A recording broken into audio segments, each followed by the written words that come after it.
پاکستاني چارواکو ادعا وایي تر 90 سلنه ډېر افغان کډوال په خپله خوښه افغانستان ته تللي.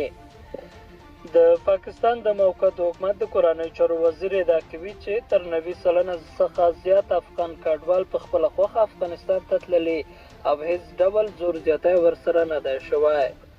د پاکستان د موقت حکومت د کورنیو چارو وزارت سرفراز وایي چې تر دې دمه شاوخوا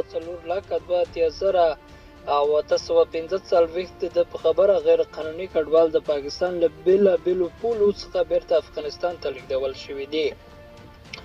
نوموړي د ډسمبر په 9مه د جمعې په ورځ رسنیو سره په یوې ناسته کې ادعا کړې چې تر 90 سلنه څخه زیات کډوال په خپله خوښه تللي او هیڅ ډول زور زیاتی ورسره نه دی شوی.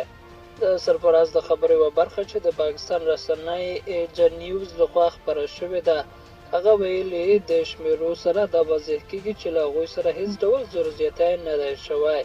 هیڅ ډول لاساچونه نه ده شوې، د ښځو د ځورونې کومه قضیه نه ده رامنځته شوې، د ماشومانو د ځورونې کومه قضیه نه ده رامنځته شوې. خو تر دې مخکې یو شمېر افغان کډوالو ازادي راډیو سره په خبرو کې ادعا کړې وه چې د نیولو او شړلو پر مهال د پاکستاني پولیسو لخوا ورسره له تاوتریخوالي ډک چلند شوی دی.